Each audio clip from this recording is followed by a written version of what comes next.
तो वो परमात्मा जो तीसरी प्रकार की स्थिति में कभी भी आकर कहीं कुछ समय रह जाते थे। पहले पुराने समय में क्या होता था, हम बहुत बार सुना करते थे कि एक गांव में एक संत आया था और 1 महीना रुका था। उसने अपना कोई नाम गाम नहीं बताया था और बहुत से लोगों को चमत्कार किए थे। वो अचानक फिर गायब हो गए, चले गए थे, पाए नहीं थे। तो ऐसे वो परमात्मा आए हुए थे और मलुक राम नाम था उनका, चौधरी मलुक राम अरोड़ा। एक अच्छे किसान थे, बड़े खेतीहर थे, वो अरोड़ा जाति में थे और गांव के नंबरदार थे। गांव में उनकी बहुत अच्छी खासी जो महिमा थी। परमात्मा के लिए विशेषकर गरीब व्यक्ति ही ज़्यादा प्रयत्न किया करते हैं। और परमात्मा कहते हैं कि ऊंचे कुल में भक्ति ना होवे, नीचा ही कुल दीजे। और ऊंचे कुल में दुर्योधन रावण और नीचे कुल में गणका, और गणका भिलनी पार उतरगी, गर्व करियो ना धन का। तो गरीब जो होगा या कोई दुख किसी को होगा, वो उसके लिए वरदान होता है। परमात्मा के लिए तड़पते रहते हैं और उस तरफ में वो कहीं ना कहीं परमात्मा उन पर दया कर ही देते हैं। और जो अमीर या अच्छे अधिकारी होते हैं, वो कोई विशेष आत्मा ही होती हैं जो भगवान से जल्दी जुड़ते हैं। अपनी परंपरागत साधनाएं तो वो कितने ही करते रहें, क्योंकि उनमें प्रेरणा पिछली है, लेकिन विशेष पुण्यात्माएं जो होती है वो ही सुख में भगवान की शरण में आती हैं, क्योंकि उनके पिछले संस्कार ज़्यादा अच्छे होते हैं। तो गरीब व्यक्तियों के घर में परमात्मा एक गांव में गए, उनके शिष्य थे। जब वो तीसरी स्थिति में साधु संत रूप में प्रकट थे, तो भक्त परमात्मा जब गुरुजी आते हैं, गुरुजी के सत्कार में समर्पित हो जाते हैं। परमेश्वर एक के घर सत्संग करने गए। अगले दिन शाम ने दूसरे ने प्रार्थना की, भगवान कल हमारे घर करना। सत्संग भी करते थे, वहाँ उनका भोजन पाते थे। तो सब ने चेष्टा हुई, सबके अंदर प्रेरणा बनी कि हमारे घर भी गुरु जी आएं, हम भी सेवा करें अपने गुरुदेव की। ऐसे करते इस प्रकार परमात्मा ने पहले दिन एक के घर सत्संग किया, वहाँ भोजन प्राप्त किया। अगले दिन दूसरे तीसरे दिन तीसरे के। तो भक्त जब गुरुजी जाते हैं तो अच्छा भोजन बनाते हैं, अच्छा हलवा देसी घी का लगावें, वो डालें, उसके अंदर पानी महक जा पड़ोसियों तक। तो एक और परमात्मा के इस यथार्थ ज्ञान का विरोध शुरू से ही रहा है। गांव में विरोधी भी होते हैं, क्योंकि परमात्मा तो एक सत साधना बताने की चेष्टा करते हैं। उस समय भ्रमित समाज वो साधनाएं कर रहा होता है जो उनको कोई सुख नहीं दे सकता। और परमात्मा चाहते हैं कि सभी मेरे बच्चे सत्साधना करें और मेरे पास पहुंच जाएं वापस, इनको फिर से वहाँ सुखी कर दूं। तो हम काल के द्वारा भ्रमित अपने ही भगवान के विरोधी बन जाते हैं। कुछ एक पड़ोसियों ने जाकर के उस नंबरदार मुल्क राम चौधरी अरोड़ा जी से कहा, जी गांव में एक ठग आया हुआ है और गरीब व्यक्तियों को लूट रहा है, रोज अच्छे माल खाता है, बढ़िया हलवा बनाते हैं, खीर बनाते हैं और चलते समय पूजा लेकर जाता है और ये करेगा बिगाड़। वहाँ रात को सत्संग करते हैं, बहन बेटियां भी जाती हैं और कोई गड़बड़ होगी गांव में, अब देख लो, संभल जाओ, उसको निकाल दो यहाँ से। अब पुण्यात्मा होते हैं, उस मुल्क राम जी के मन में ये आया कि भाई साधु संतों के साथ खसना नहीं चाहिए, प्यार से ही देखूंगा मैं वास्तविकता क्या है, फिर मैं कोई बात करूंगा। तो मुल्कदास जी ने फिर सावधानी बरती, जिधर सत्संग थे उस साइड से गलियों से निकलकर खेतों में जाने लगा। तो क्या देखा कि तीसरे दिन किसी के घर में छौंक लगा और फिर हलवे का बनाने का समय हो गया। वो निकल कर जा रहा था, उसने आई महक कि अभी हलवा तो बना रखा है।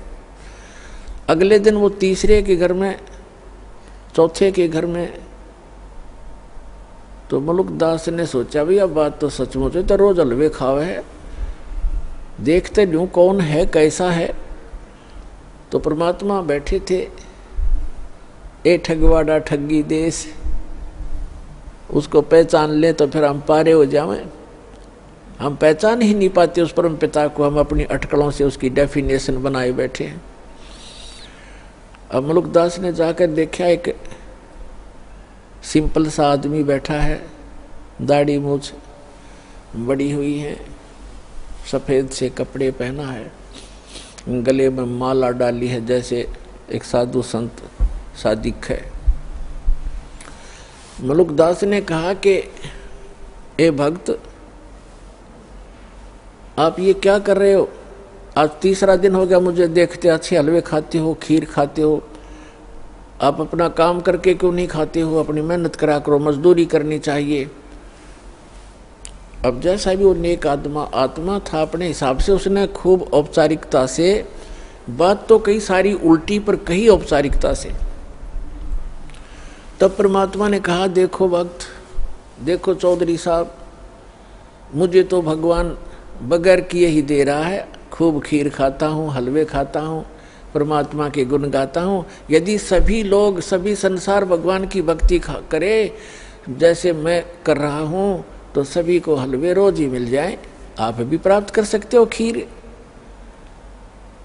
और हलवे। मुल्कदास को ये बात जची नहीं, क्योंकि हम तो उस घिसी पिटी दंत कथा पर आधारित है कि करके खाना चाहिए, करे बिना तो वो को नहीं, करके तो खाना चाहिए, पर भगवान का गुण भी गाना चाहिए। और थोड़े से करने में बरकत गनी दे दिया भगवान फिर। लेकिन उस समय परमात्मा ने उसका वो चाबी लगानी थी। तो वो कहने लगा कि क्या तेरा भगवान मुझे बगैर काम किए खिला देगा? परमात्मा बोले कि आप विश्वास करोगे तो अवश्य खिला देगा।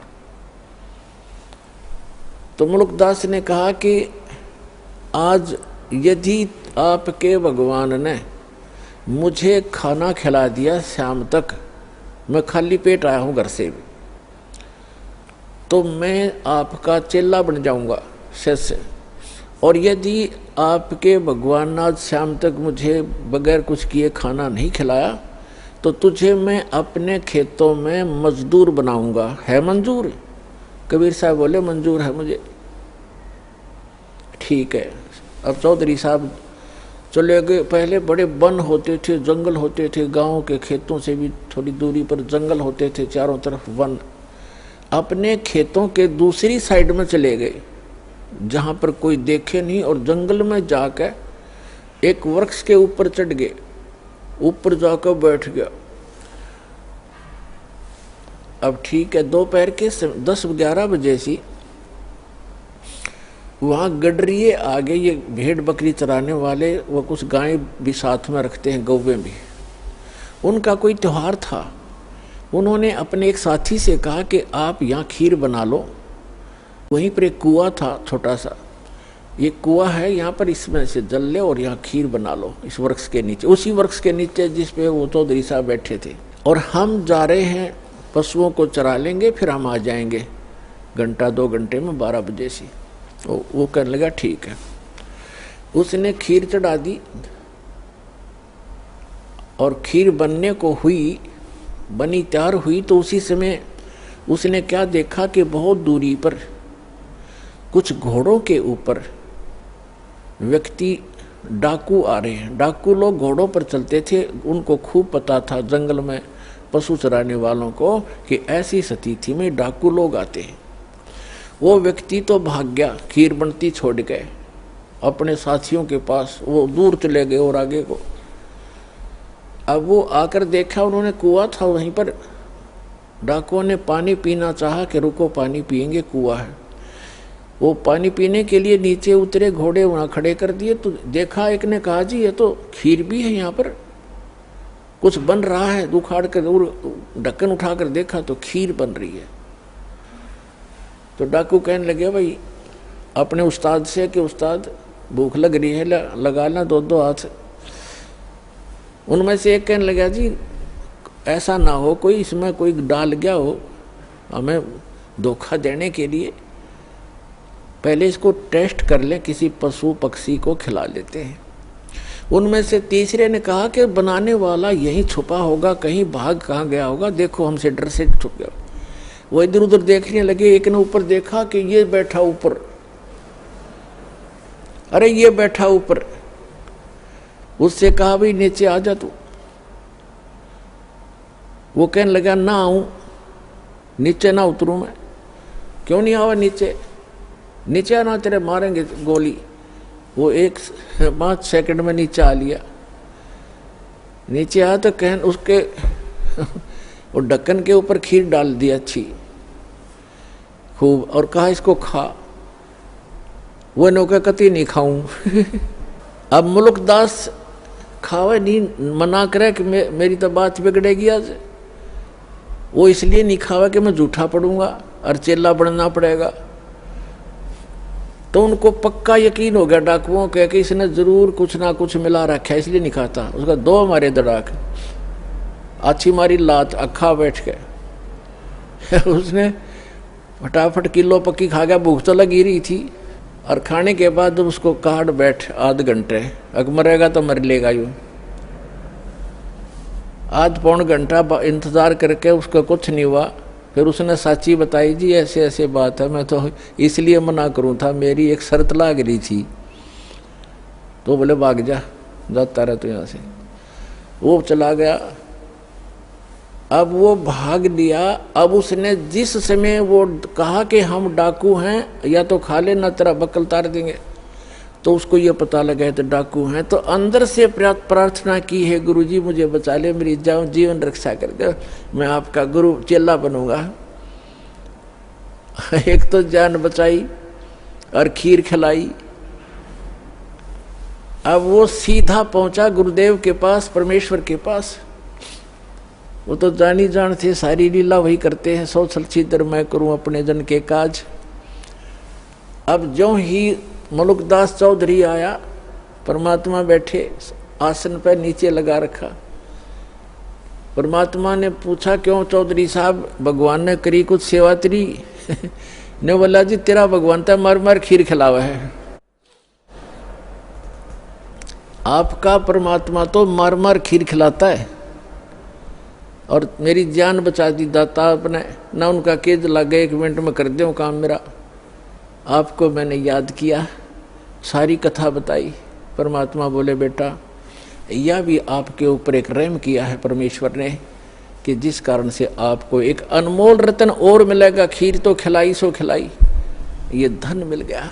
फिर उसको क्योंकि विश्वास जल्दी नहीं होता, अब तो परमात्मा ने ऐसा ज्ञान दे दिया बच्चों, बालक बालक भी समझ सकते हैं कबीर इज गॉड। ऐसे प्रमाण दास आपको दे देगा।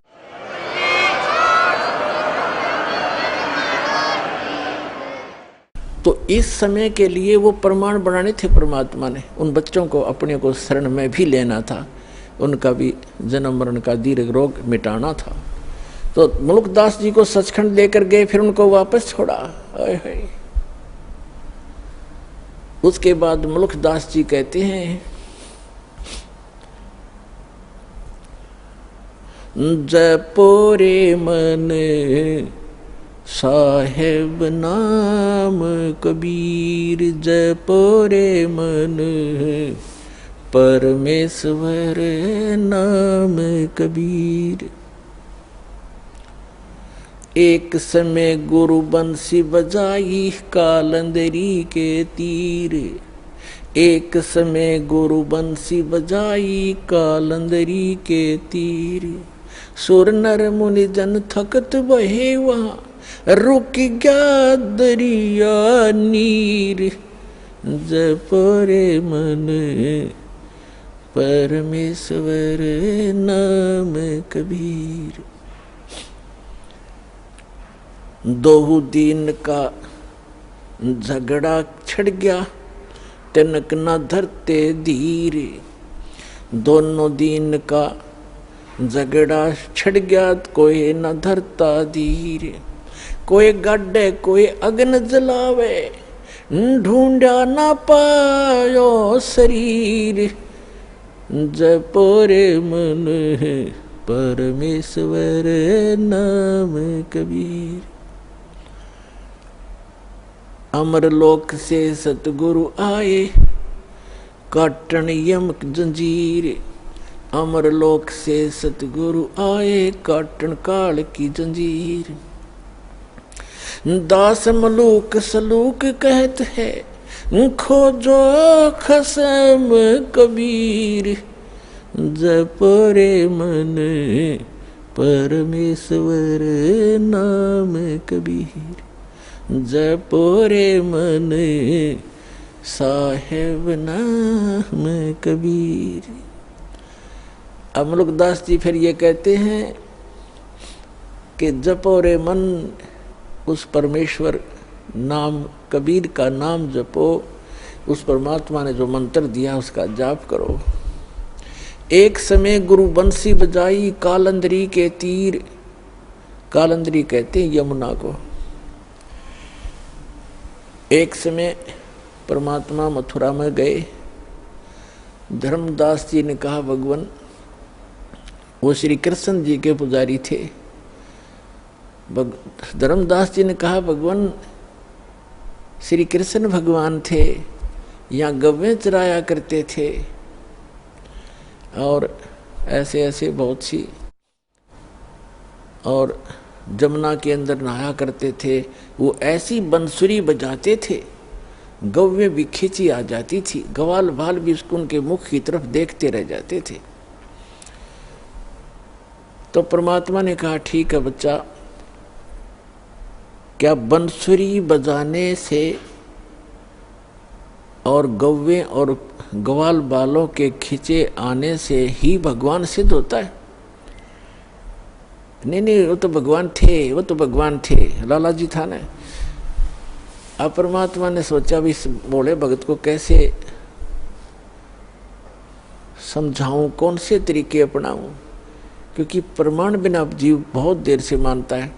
तो परमात्मा ने कहा भी, वो जमुना कहा कि जी इधर थोड़ी सी दूरी पर है, वहां चलते हैं। अब परमात्मा ने ऐसे हाथ किया, एक बंसुरी आ गई अपने आप, ये बंसुरी बजाते हैं। और परमात्मा ने जब सुर भरा बंसुरी का, पूरे ब्रह्मांडों में गूंज गई। ऊपर से देवता लोग आकर भी चारों तरफ आकाश में सामने सुनने के लिए अपने अपने वाहनों पर खड़े हो गए। धर्मदास जी देखने लगे कि स्वप्न है या क्या है।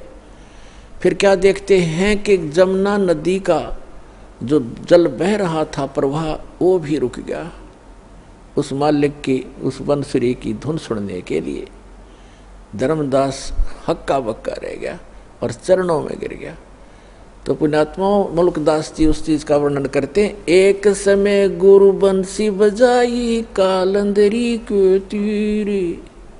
सुर नर मुनि जन थकत बहे वो, रुक गया दरिया नीर। जपो रे मन समर्थ नाम कबीर। फिर बताते हैं कि दोनों दीन का झगड़ा छिड़ गया और तनिक न धरते धीर। कोई गाड्डे कोई अग्न जलावे और ढूंढा ना पाया शरीर। परमात्मा सह शरीर आए थे, तो आपको बहुत बार दास ने प्रकरण सुनाए हैं, बता